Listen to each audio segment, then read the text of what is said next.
लोगों के साथ खड़े होने के लिए। आप सभी से गुजारिश है, जितने भी स्टूडेंट्स आज हमारे साथ जुड़े हैं, बुजुर्ग अंकल आंटी, सभी से गुजारिश घर में जाना चाहिए। इसलिए हम देख रहे हैं कि जंतर मंतर पर प्रोटेस्ट हो रहा है पिछले 1 महीने से, और उस प्रोटेस्ट का कुछ अंजाम नहीं हमें असर मिला है।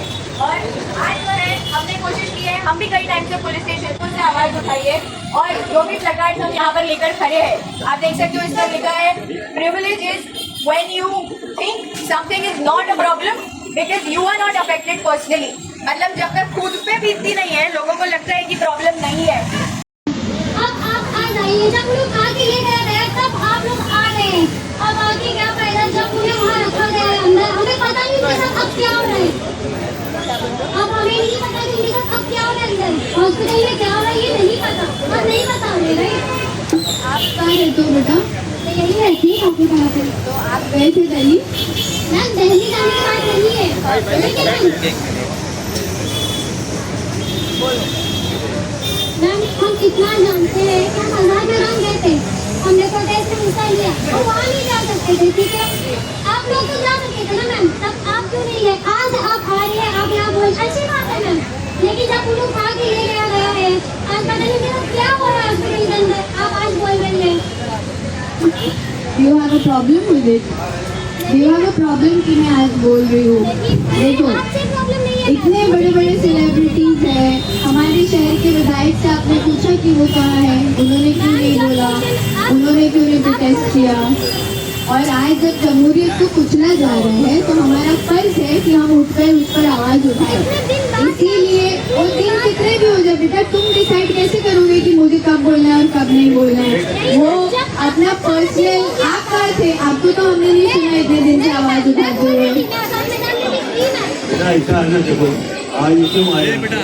तो सवाल करके कुछ देखो जमहूरियत में सबको राइट है एहतजाज करने का। अभी तक क्या का जंतर मंतर जमहूरियत को तोड़ा गया, प्रजातंत्र को खत्म किया, उसके एहतजाज करने के लिए। अभी तक अगर नहीं उठाते थे कल भी, उनको एक हमारा आंतरिक पूर्वक संगठन होता, लेकिन कल जो है जमहूरियत के साथ नाटक हुआ, जमहूरियत को तोड़ा गया। एक ही बात बोलनी है, सिर्फ एक ही बात बोलनी है। मैम ने अभी थोड़ी देर पहले ही बोला, शायद आपने ध्यान से नहीं सुना, मैंने बहुत ध्यान से सुना कि परमिशन नहीं मिल रही थी। आज मैम को परमिशन मिली, तो आज हमने ये चीज की, जो कि बहुत अच्छी बात है। और मैंने carefully सुना, देंगे जब भी हमें परमिशन देंगे हम तभी कर पाएंगे, वरना मैंने देखा है कि आप स्टेटस वगैरह जो भी वो सारे तो चल ही रहे थे। जितना ऑनलाइन प्रदर्शन करना चाह रहे थे हम लोग वो कर पाते। हमारे पास जो प्लेटफॉर्म है अभी मौजूदा, उसका हमने किया, मैम ने परमिशन दी, मैम को परमिशन मिली, तभी सब हम यहाँ पर आ पाए। और सेकेंड चीज मैं ये बोलना चाहूंगी कि ये क्यों हो रहा है, हमारे जो पेरेंट्स हैं जो मेहनत कर रहे हैं, जो फीस खरीदारी है, ठीक है, जो हमारे बच्चों के लिए हम कर रहे हैं, पेरेंट्स कर रहे हैं, कोई कैसे काम कर रहा है, कोई घर का काम करता है, कोई ये कोई वर्क करता है, तो ये जो पैसे भर रहे हैं एजुकेशन के लिए भर रहे हैं ना, एजुकेशन है तभी तो हम कर पा रहे हैं, वही हमें जो अच्छी नहीं मिलेगी। तो क्या अगर आप भले से कोई भी प्रेसिडेंट हो, नॉर्मल हो और हाई फाई आप कमा रहे हो, डजंट मैटर, आप पैसे तो भर रहे हो ना एजुकेशन के लिए, आपके बच्चे हाई फाई है, डजंट मैटर, लोअर क्लास के बच्चे हैं, डजंट मैटर, पैसे भरे जा रहे हैं, लेकिन हम सब कुछ चीज के लिए आवाज उठा रहे हैं, तो सही चीज के लिए उठा रहे हैं ना। सब बच्चों को ये चीज की रिक्वायरमेंट है कि अच्छी एजुकेशन मिले, सही तरीके से मिले। अगर मैं नॉर्मल पर्सन हूँ, मेरा भी अगर री एग्जाम होगा, मेरी रूह कांप जाएगी। हम लोग एक बार एग्जाम दे देते हैं, माइंड एकदम फ्री हो जाता है कि चलो ठीक है हमारा मेरा स्ट्रेस एकदम फ्री हो गया, मेरा एग्जाम खत्म हो गया और फिर अब मैं फ्री हूँ। अगर मुझे भी कोई बोल दे कि मेरे को री एग्जाम करना है, मेरा दिमाग कितना फ्रस्ट्रेटेड हो जाएगा उस वक्त कि मेरे को वापस एग्जाम देना पड़ रहा है। वो हलवा नहीं है, कोई नॉर्मल चीज नहीं है, सालों की पढ़ाई रात में जाग के लोग मेहनत करते हैं और एंड में जाके हम जब सुकून से एकदम हो जाते कि चलो हमारा एग्जाम हो गया कंप्लीट, अब हम फ्री है, तब कोई लीक की वजह से हमें वो वापस पेपर देना पड़ रहा है। तो ये कौन सी बात हुई? कोई अपनी ज्यादा पैसे खिला के डॉक्टर बन रहा है, हम अगर बीमार पड़ गए हैं आगे जाके तो हमें प्रॉब्लम हो रही है, हमारे फैमिली मेंबर्स को प्रॉब्लम हो रही है, अगर वो बच्चा ट्रीट नहीं कर पा रहा है ठीक से, डॉक्टर्स के आगे जान बचाने वाले होते हैं, पैसे लेके पास होके क्या मतलब है जब आप जान ही नहीं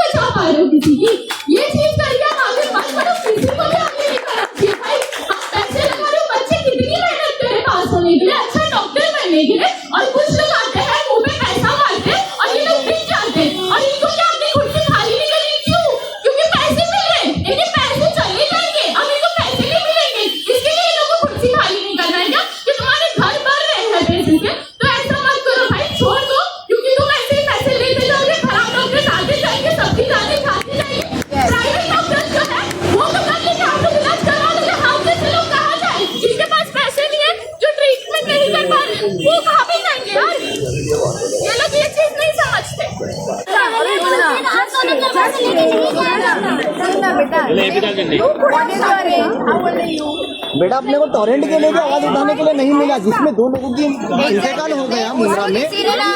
उसको किसी ने ब्रेन वॉश करके भेजा है। अभी हम उसको सही बताएंगे तो शायद वो समझ जाए। क्योंकि हमें टोरेंट के लिए प्रोटेस्ट करने के लिए मुंद्रा में टाइम नहीं मिल पाया, मालूम है, उसके लिए परमिशन नहीं मिली है बेटा। प्रोटेस्ट करने के लिए भी परमिशन लेना पड़ता है।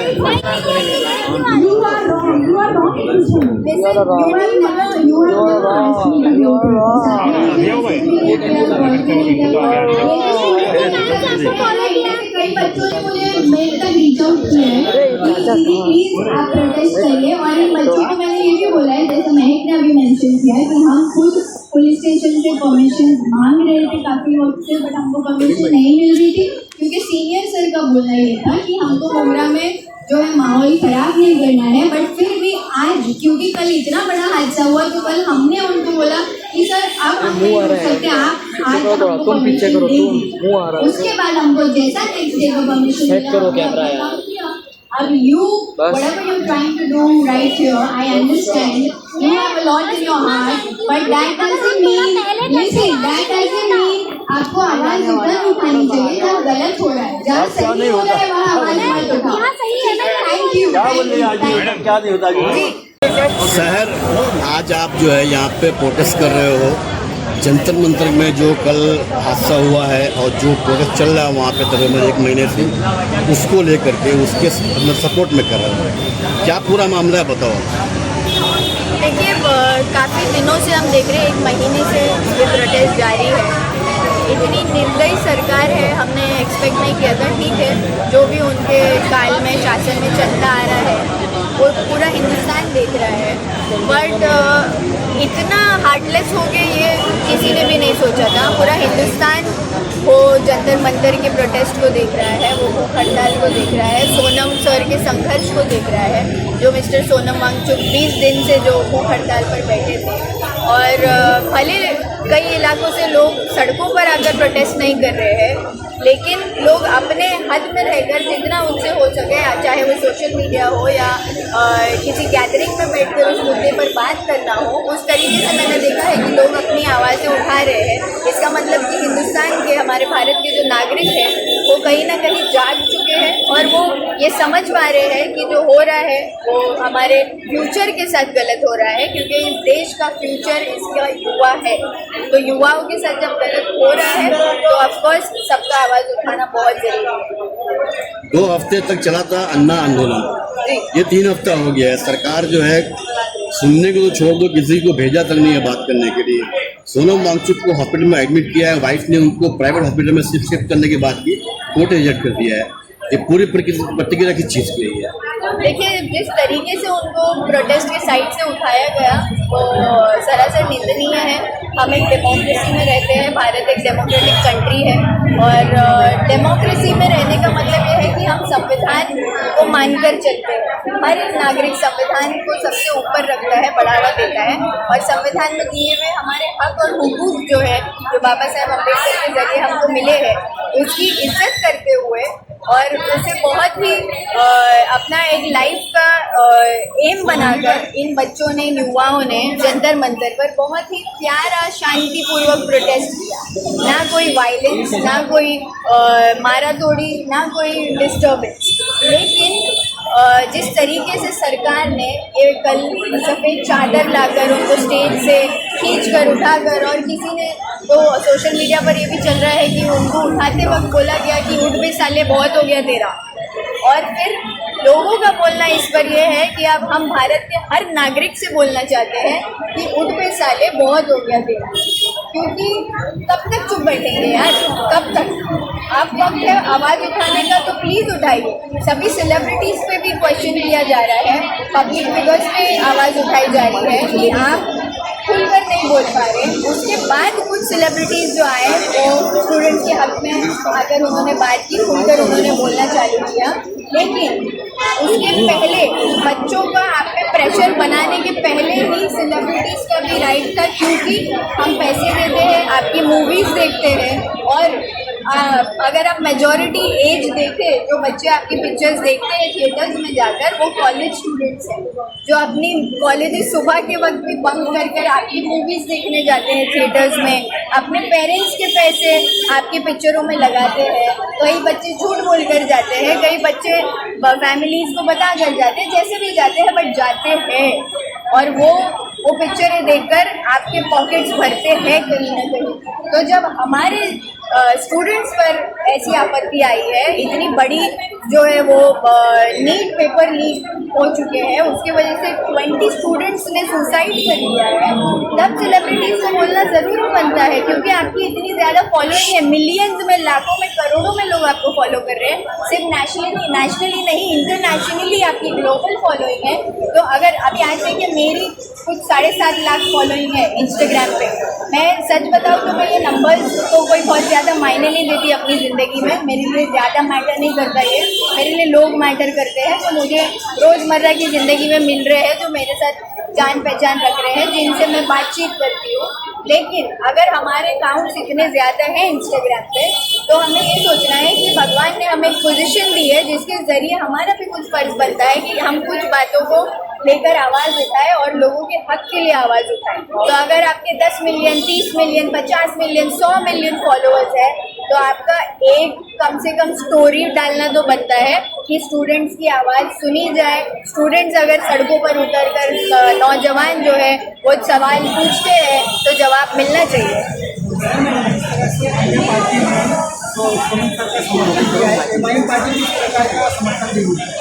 देखिए, हमारे chief leader barrister Asaduddin Owaisi साहब ने भी अपना स्टेटमेंट दिया है इस मुद्दे पर कि सरकार से उनकी भी गुजारिश है, हमारी भी अपील है हमारी पार्टी के लीडर की तरफ से कि नौजवानों की, हमारे देश के युवाओं की, स्टूडेंट्स की बात सुनी जाए, उनकी मांग सुनी जाए, सोनम वांगचुक सर की मांग सुनी जाए और मानी जाए, क्योंकि 20 बच्चों की जान से ज़्यादा इम्पोर्टेंट धर्मेंद्र प्रधान जी तो नहीं हो सकते।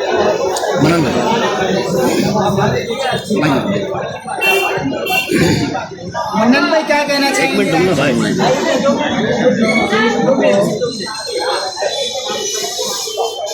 आप पूछो।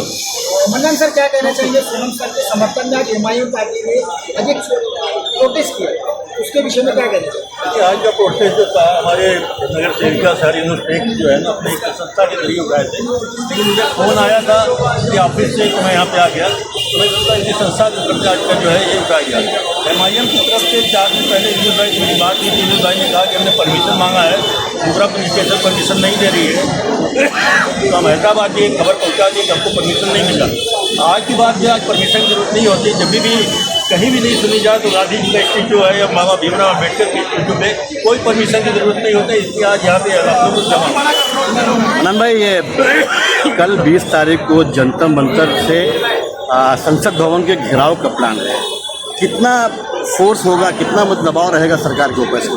देखिए, दबाव तो आप समझ सकते हैं कि अगर दबाव के हिसाब से तो उन्होंने जो है कल इतना बड़ा काम किया, इतना बड़ा कांड किया, प्रशासन को कुचलने का काम किया, और एक तरह से कहा जाए बातें चल रही कि सफ़ेद पोस्ट में पुलिस जो है वहाँ सफ़ेद पोस्ट में एक आम आदमी, एक डॉक्टर की शक्ल में वहाँ पे आए थे और चादर लेकर आए, और सफ़ेद चादर में जिस तरह से जिसे कफन ने किसी बॉडी को लपेट दिया, उसको लपेट के उसको लेके गए सोनम वांगचुक को हॉस्पिटल, तो डरी हुई है। लेकिन एक चीज़ मैं कहूँगा कि जो गवर्नमेंट पूरी तरह से अहंकारी है, अहंकार है, और अहंकार में इतना बह गया, इतना भी, अरे भाई वहाँ पे जो बैठे इन लोगों ने मांग की, इनकी मांग कोई बहुत बड़ी थी। मांग ये थी कि नीट के जो पेपर लीक हुआ है उसमें बहुत सारे बच्चे सुसाइड किए, जो इतनी मेहनत से इतनी तैयारी करके अपना पेपर दिए थे, और जब लीक हो गया पेपर, उनकी मेहनत पे पानी फिर गया, सुसाइड। तो यहाँ पे एक ही मांग थी कि जो वहाँ पे एजुकेशन मिनिस्टर प्रधान के इस्तीफा से मांग रहे थे बच्चे। मेरी समझ तो यही था कि पहले के प्रधान का जो एजुकेशन मिनिस्टर है, जो संभाल नहीं पा रहा है, जो ये एग्जाम नहीं सही सलामत चला पा रहा है, उसको इस्तीफा, कौन सी बड़ी बात थी? जब गवर्नमेंट इस्तीफा ले लेती थी बच्चे हट जाते थे।